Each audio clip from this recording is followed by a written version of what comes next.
Hey listeners, be sure to check out slipdisc.com for the latest inside information on classical music now. Before we start today's episode, I want to share some super exciting news. We're hosting a live taping of Speaking Soundly, and you're invited. Mark your calendars now for Wednesday, April 24th at 7:30 p.m. in New York City at Lincoln Center's David Rubenstein Atrium. I'll be sitting down with the amazing Grammy Award-winning mezzo-soprano Joyce DiDonato. We'll discuss her early beginnings, her life as a singer, the creative process, and some of her more recent projects, including her return to the Met Opera stage this spring in the Hours. And best of all, it's free. That's right. No tickets are needed. Just show up. Again, don't miss our live taping of Speaking Soundly as part of Lincoln Center's Hear It Here podcast series on April 24th at 7:30 p.m. in New York City. For more information, check out lincolncenter.org/presents and be sure to follow us on Instagram at SpeakingSNDLY. I'll see you there.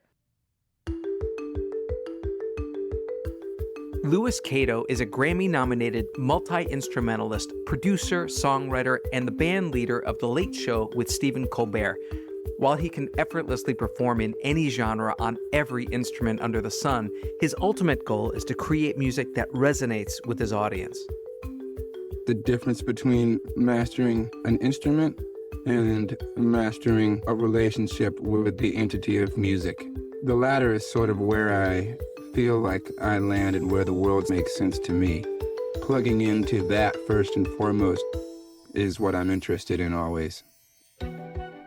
You're listening to Speaking Soundly, a backstage pass to today's biggest stars of the music world. I'm your host, David Krauss, principal trumpet of the Metropolitan Opera.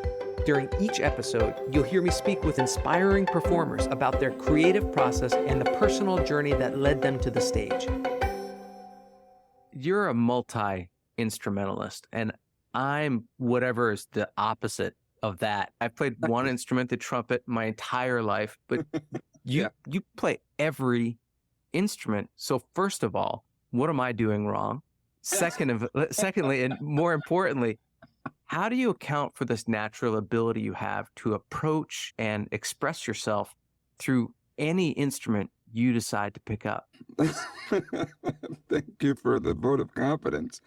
I've long thought of myself as the cliche trope of jack of all trades, master of none. And in my brain, logically, there's only so many hours in a day and only so many days in a lifetime. So having the joy and inspiration of knowing so many people like yourself who are absolute specialists and virtuosos on their instruments, I think I realized a long time ago that that might not be my calling, to be the best at any particular instrument. When I was younger, I was sure of trying. When I was, in high school, playing classical tuba and euphonium, trombone, that was sort of like the path I was on. I famously told one of my instructors that I thought I was going to master the trombone. And at what age was that? Oh, this is like 15. But so what does he say to you when a 15-year-old kid comes up to him and said, "Hey, I think I've mastered the trombone. What's next?" He didn't really let on. He was just sort of like, "Yeah, okay, all right." And then meanwhile, we're playing like Tchaikovsky and the Firebird and Holst and like all sorts of unfun key signatures that blew my whole world open. But I was up for the challenge, and I learned a lot. But later, he would make fun of me for the rest of my life. That'll never get old. And I could laugh now because, the kids say the darndest things. Fast forward now to your introduction to American audiences is Stephen Colbert saying that you're a musical genius, and if given the afternoon, you can learn to play Mozart on a shoehorn. I know that's just something funny to say, but at the same time, you are adept at many instruments, and even though you say you haven't mastered them, you do manage to master the art of communicating through the instrument. So yes, as you approach different instruments, do you feel like there's an innate sensibility that you have just to figure something out, the same way an engineer can look at a schematic and have knowledge of that and feel at home? Do you feel that kinship with musical instruments to a certain extent? Yes, I was sort of thinking like the difference between mastering an instrument and mastering a relationship with the entity of music. The latter is sort of where I feel like I land and where the world makes sense to me.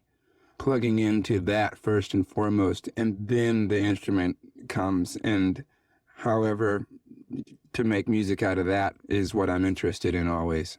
I think it's largely based in curiosity, and then it's sort of from there it's like with these really basic building blocks of sound. Like if I pick up an oboe and like figure out the mechanics of how sound is made, and once I find a way to get the sound, then it's like, what is that? How does it feel?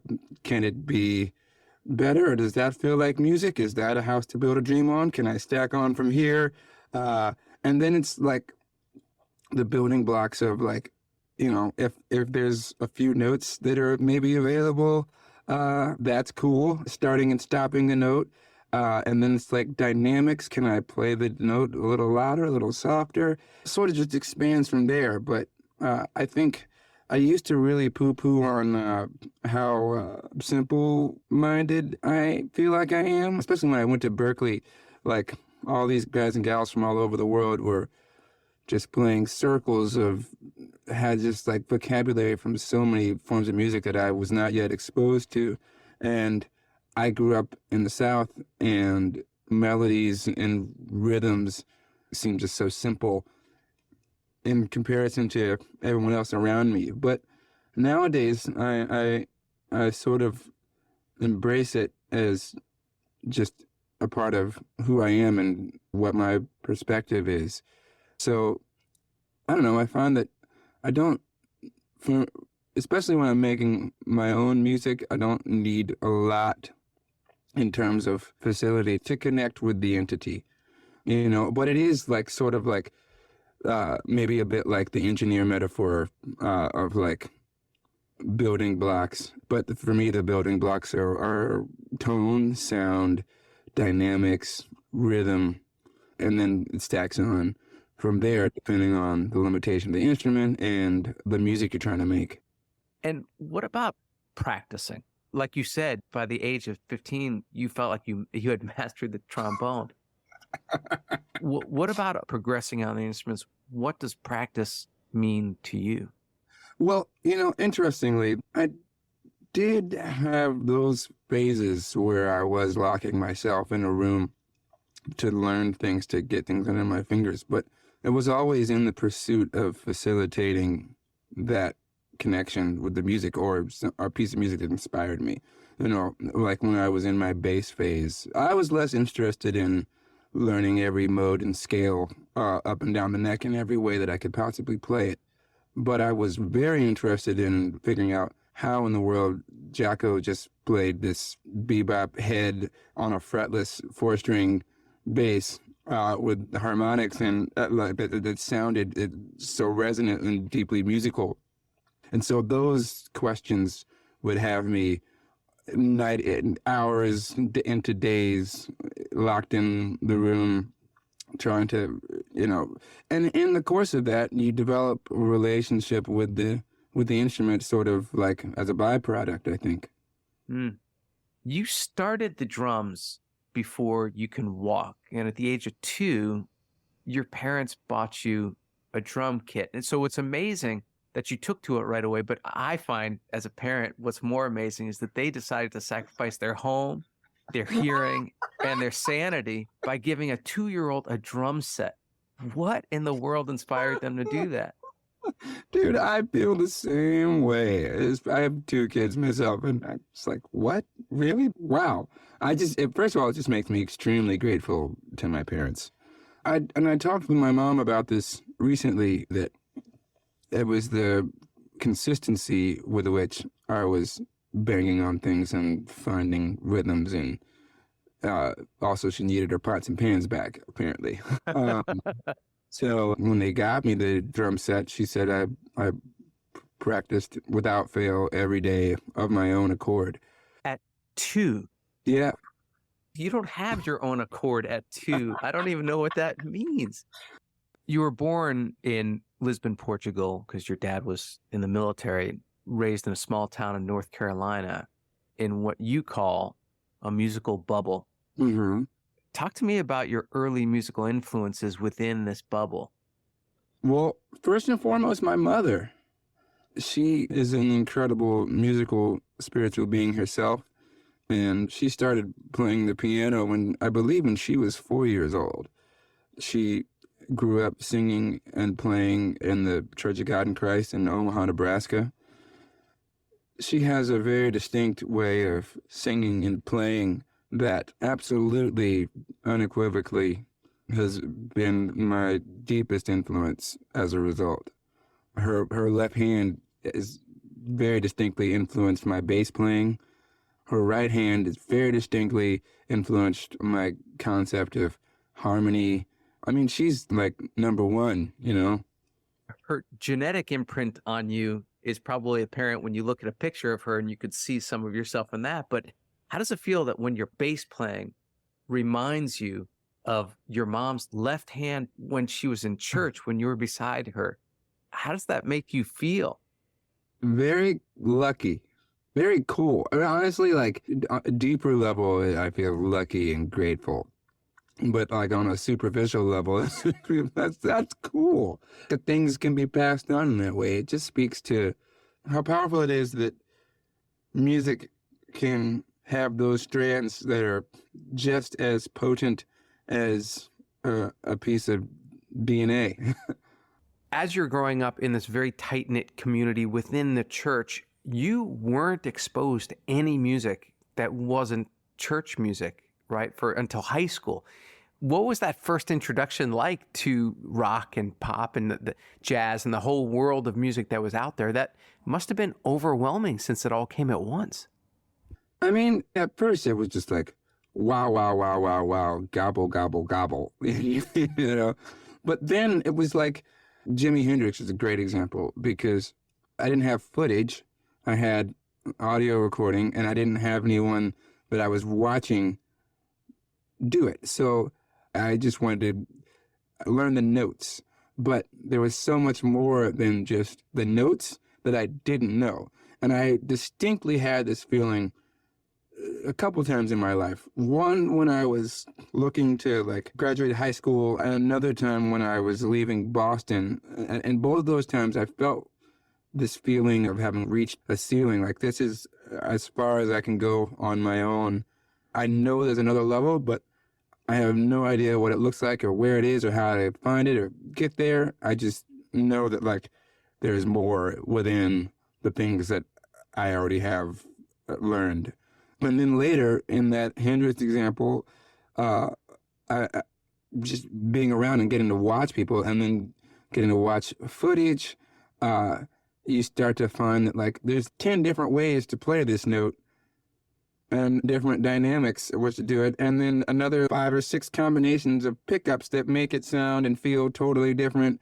Endless depths, you know, like not this way, but this way.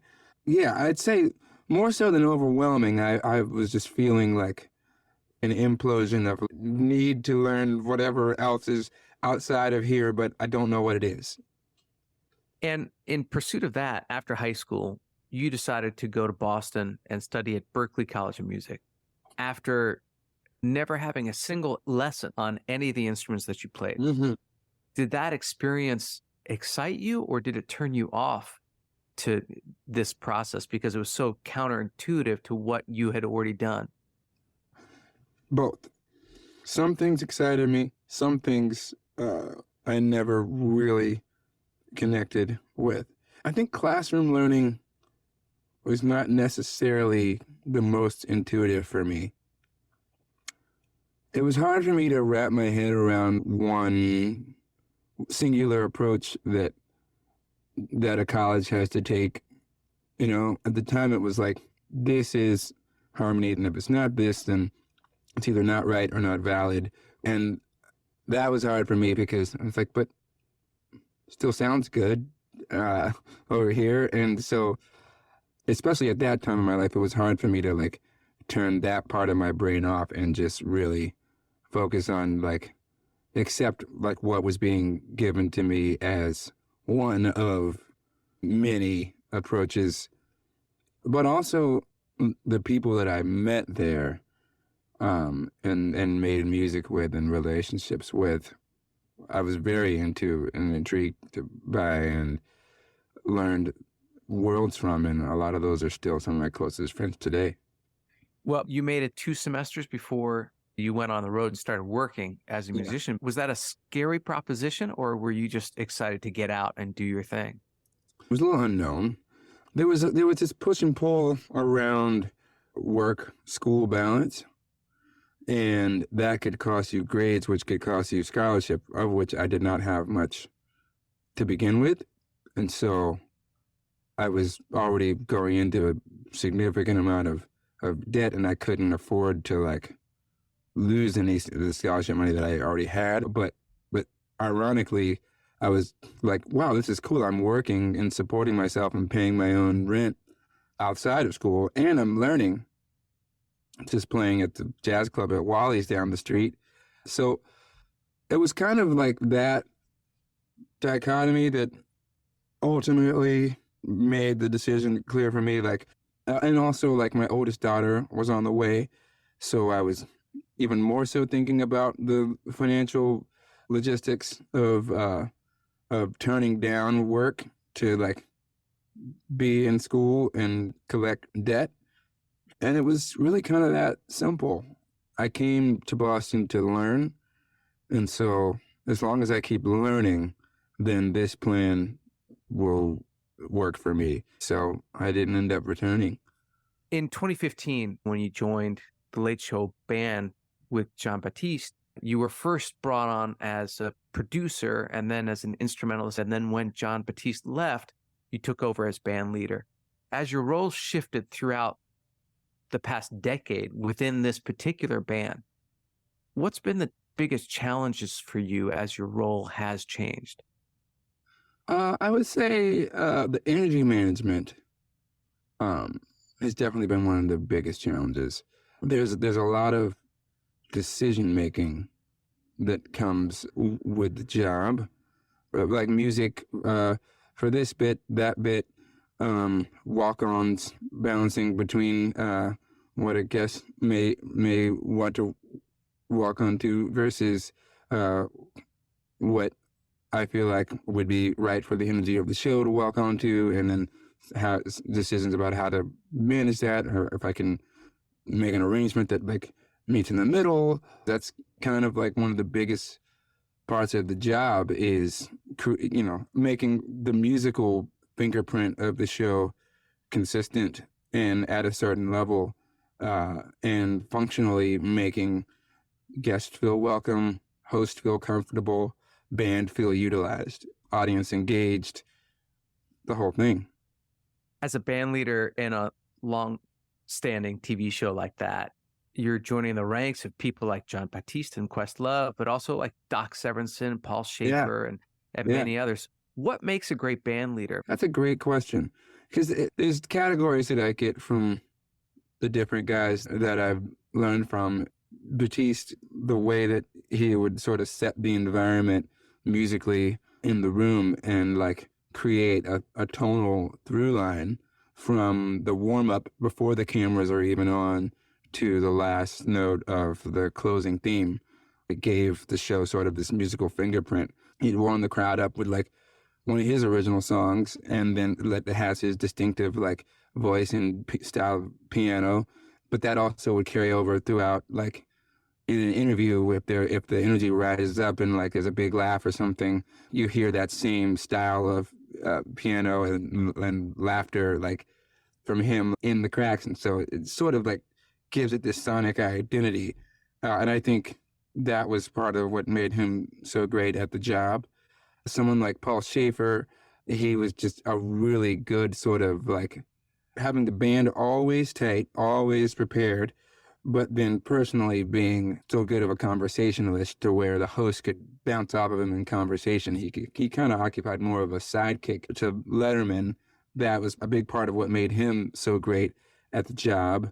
Doc, I think just having the band super tight and versatile at all times, all the footage that I went back and watched of him, every clip was just like, this could have been the album version, but it was Right. just him like having like crystal clear, super tight arrangements for everyone from tap dancers to singers and everything in between, you know? So I feel like it's that the answer to the question is maybe like an amalgamation of some of these things, support for the host, musical fingerprint and continuity, and musical excellence at the highest level. You've played in church. You've been a sideman. You've been a band leader. You might say that all of these roles have been in service to other things. Yes. But your recent album, Reflections, is 100% about you. What's harder, being in service of others or expressing yourself? That feels like the snake that eats its own tail. Because initially, it's harder to sort of be in service of your own self, because when you're in the service of others, there's a lot of information points that you can take in to hone in on other people's creative visions, you know, whether it be conversation, doing homework, research, listening to recordings. You can put together a grid of like preferences, and you can talk to other people that they've worked with and garner from that experience. I think when you're making music of your own, you're the only person that can really, truly get down into those things. So initially my thought goes that that's harder, but the crazy thing is that the more you do that, the more it actually makes you then able to come back into those supportive roles and be more presently helpful in supporting others' creative visions. Yeah. You began as a musician playing beside your mom, and you've continued down that path. In this lifetime of performing music, we know what the audience gets, but I'm curious from your perspective, what do you get from this musical transaction? I think I get a lift, sort of elevation of vibration that comes in that collective thing. I get the joy of connecting with other humans. And there was one more thing. Oh, hope. Yeah. I think I get a little hope out of it. I hope you enjoyed this episode of Speaking Soundly. If you like what you heard, please tell your friends about it. Spread the word. Be sure to follow, rate us, and leave a review wherever you get your podcasts. To keep up on future episodes, follow us on Instagram at SpeakingSNDLY and visit our website, artfulnarrativesmedia.com. Tune in next week as we hear another inspiring artist speaking soundly.